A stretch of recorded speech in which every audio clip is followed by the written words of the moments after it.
bienvenue sur la chaîne.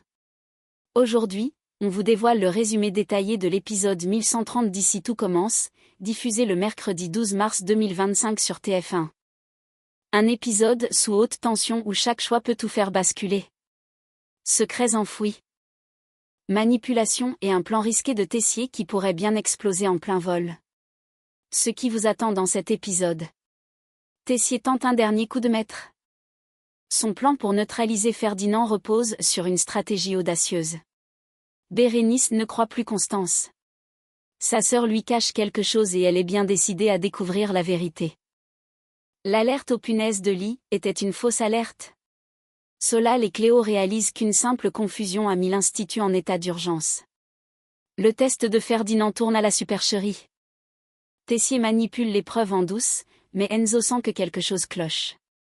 Colline au bord de la crise. Trop de pression, trop de règles, va-t-elle craquer et prendre une décision radicale? Un épisode explosif où la vérité est sur le point d'éclater. Dans cet épisode de Ici tout commence, Bérénice sent que Constance lui ment, Tessier tente un dernier coup de maître. À l'Institut, la tension est à son comble. Les événements récents ont ébranlé Constance, qui sait que le moment de vérité approche. Mais avant qu'elle ne prenne une décision irréversible, Tessier refuse de la laisser affronter cela seule. Lucide sur l'urgence de la situation, il lui demande un délai de 24 heures. Il est convaincu qu'il peut encore tout arranger, mais pour cela, il doit jouer une carte risquée. Son plan? Retourner la situation contre Ferdinand en le manipulant et en duper Enzo pour mieux contrôler l'issue du conflit. Tessier sait qu'Enzo et Ferdinand ont encore des comptes à régler, et c'est précisément ce qu'il veut exploiter. Mais cette manœuvre n'est pas sans risque. Si son stratagème échoue, alors Constance pourra faire ce qu'elle juge nécessaire, avouer toute la vérité à Bérénice et se rendre à la police.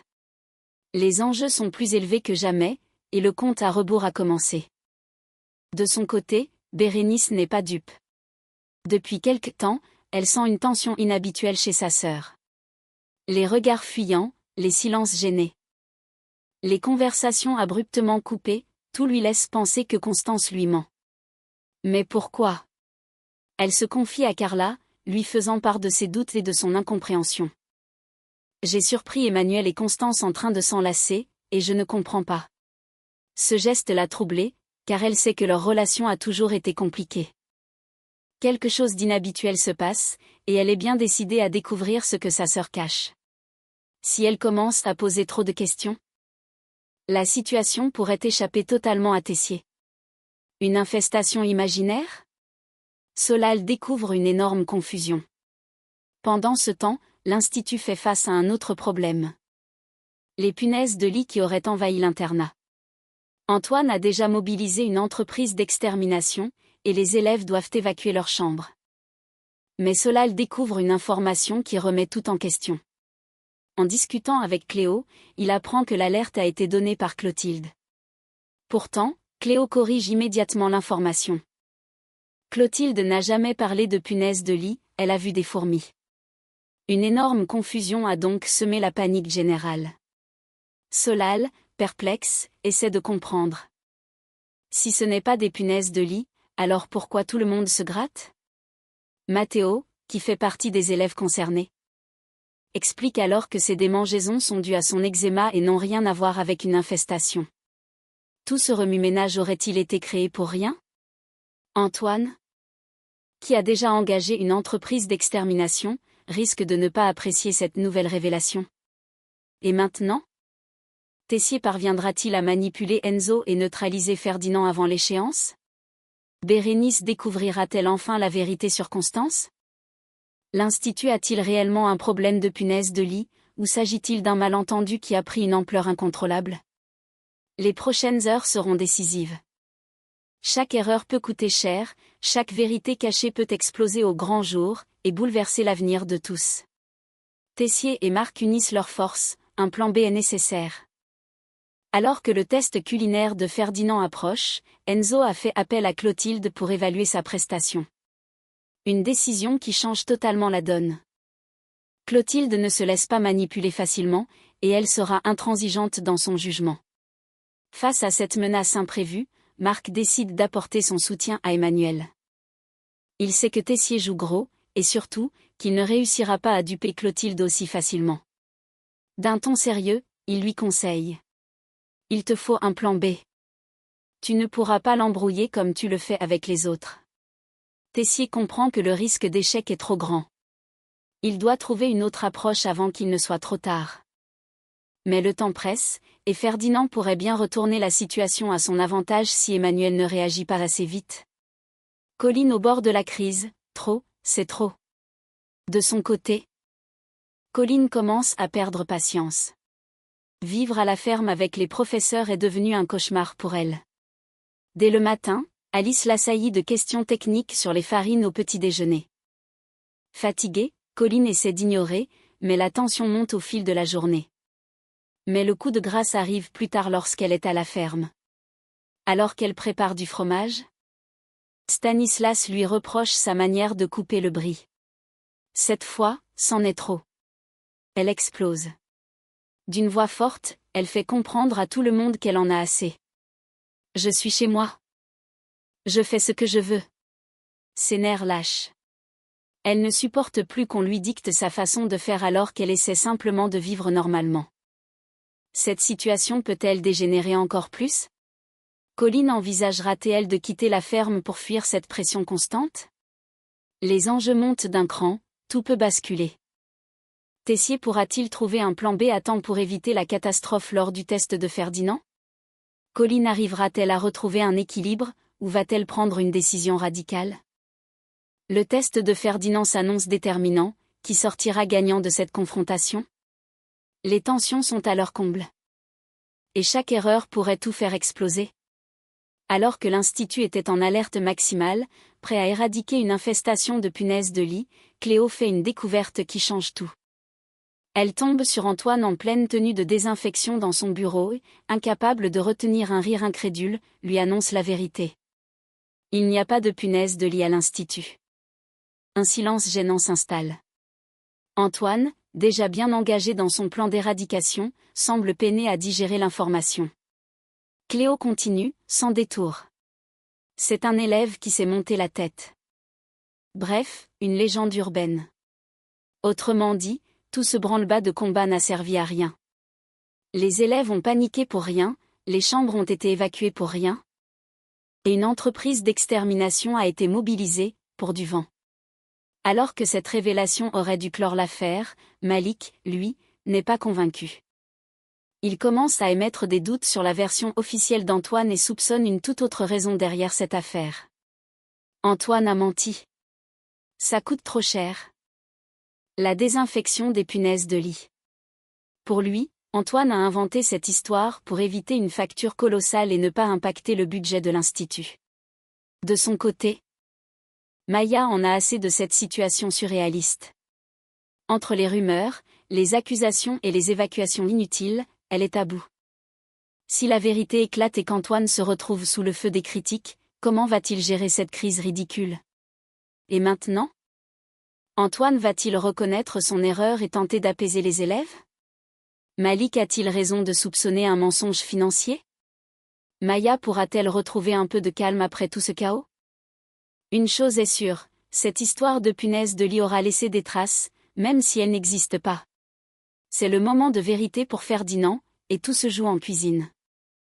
Devant un jury composé de Clotilde, Rose, Enzo et Tessier, il doit prouver qu'il a sa place à l'Institut et que son intégration au master n'est pas une imposture. L'atmosphère est chargée de tension. Rose et Clotilde décident de se joindre à la dégustation, prêtes à juger sans complaisance. Mais dans l'ombre, Tessier tente une manœuvre subtile. Tout en maintenant une posture de neutralité, il glisse discrètement des conseils à Ferdinand, espérant influencer le résultat sans éveiller les soupçons. Le plat est présenté. Les regards se croisent. Le verdict approche. Ferdinand a-t-il réussi à convaincre Clotilde et Rose, ou son avenir au sein du master est-il déjà compromis? Bérénice explose. Elle ne croit plus Constance. Pendant ce temps, les tensions atteignent un point de rupture entre Bérénice et Constance. Depuis plusieurs jours, Bérénice sent que sa sœur lui cache quelque chose. Les justifications bancales, les silences gênés, l'attitude étrange de Tessier, rien ne colle. Mais cette fois, elle en a assez. Elle confronte Constance sans ménagement. La regardant droit dans les yeux, la voix tremblante de colère. Arrête de me prendre pour une C astérisque. Son regard est rempli de déception et de frustration. Elle ne croit pas une seconde à l'histoire officielle. Tu veux me faire croire que Tessier pardonne à Ferdinand? Et qu'en plus, il se bat pour qu'il soit validé à l'Institut? C'est trop gros pour être vrai. Elle sait qu'on lui ment. Constance, déstabilisée, hésite. Elle sent que le moment où elle devra tout avouer est imminent. Mais peut-elle encore protéger son secret alors que Bérénice est sur le point de découvrir la vérité? Les prochaines heures seront déterminantes. Ferdinand a-t-il réussi son test ou va-t-il être définitivement écarté du master? Tessier pourra-t-il encore contrôler la situation sans éveiller de soupçons? Bérénice découvrira-t-elle enfin ce que cache Constance, ou sa sœur trouvera-t-elle un dernier moyen de lui mentir?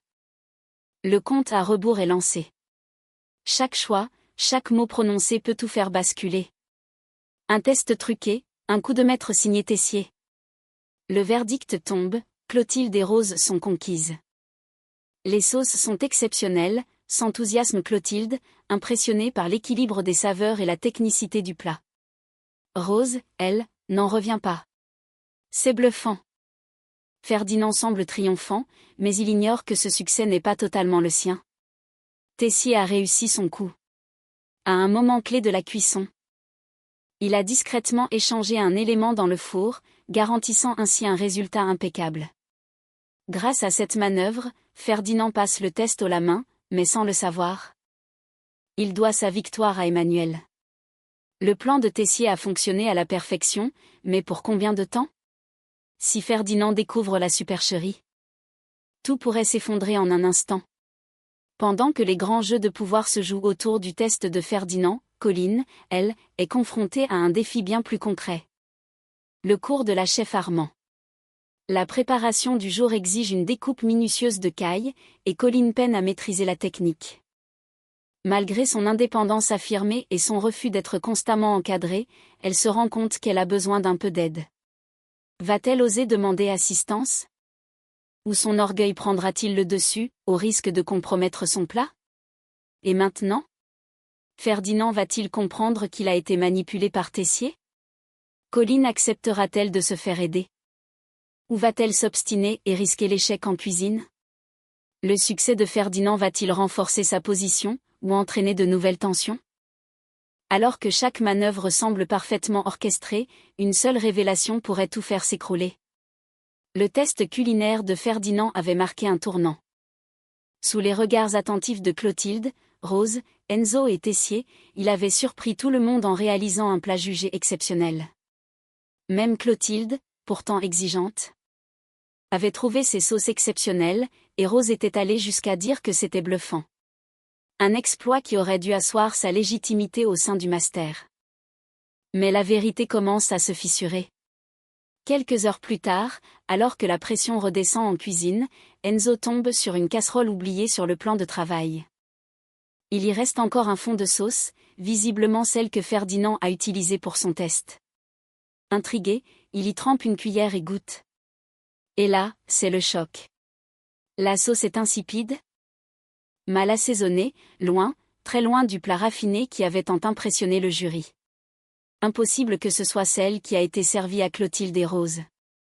Un doute s'installe immédiatement dans son esprit. Quelque chose cloche. Il partage immédiatement sa découverte avec Lionel, qui n'en croit pas ses oreilles. Attends. Tu veux dire que Ferdinand aurait triché? L'hypothèse est de plus en plus évidente. Ferdinand n'a pas pu réussir seul. Quelqu'un l'a forcément aidé, et la question qui se posait. Qui? Lionel, déjà à bout, explose. J'en ai marre. Comment ce mec peut encore être là? Il aurait dû être viré depuis longtemps. Mais Enzo ne compte pas s'arrêter à une simple plainte. Il a une idée, et elle est radicale. Demain, je me débarrasse de lui définitivement. Je vais prouver à tout le monde que c'est un tocard. Un piège en préparation. Ferdinand est en danger. Ferdinand, sûr de sa victoire, pense avoir convaincu tout le monde. Il ne se doute pas qu'Enzo a flairé la fraude et que son plan est sur le point de s'effondrer. Mais Tessier, lui, sent le danger. Il sait qu'il a pris un risque colossal en truquant le test et que si Enzo met la main sur la vérité, c'est fini. Alors que les tensions montent, un affrontement semble inévitable. Qui tombera en premier? Enzo parviendra-t-il à dévoiler la vérité et à faire exclure Ferdinand? Tessier trouvera-t-il un moyen d'étouffer la supercherie avant qu'elle n'éclate? Ferdinand découvrira-t-il qu'il est en train de tomber dans un piège? Le dénouement approche, et il pourrait être explosif. Et voilà, le résumé complet de l'épisode 1130 d'ici tout commence. Tessier réussira-t-il son plan ou tout va-t-il lui exploser à la figure? Bérénice découvrira-t-elle enfin le secret de Constance? Ferdinand va-t-il tomber dans le piège d'Enzo? L'Institut survivra-t-il à cette fausse alerte aux punaises de lit? Dites-nous tout en commentaire. Si cette vidéo vous a plu, pensez à liker, vous abonner et activer la cloche pour ne rien manquer des prochains spoilers et théories sur Ici tout commence. Merci d'avoir regardé. Et on se retrouve très vite pour encore plus de révélations sur Ici tout commence. À bientôt.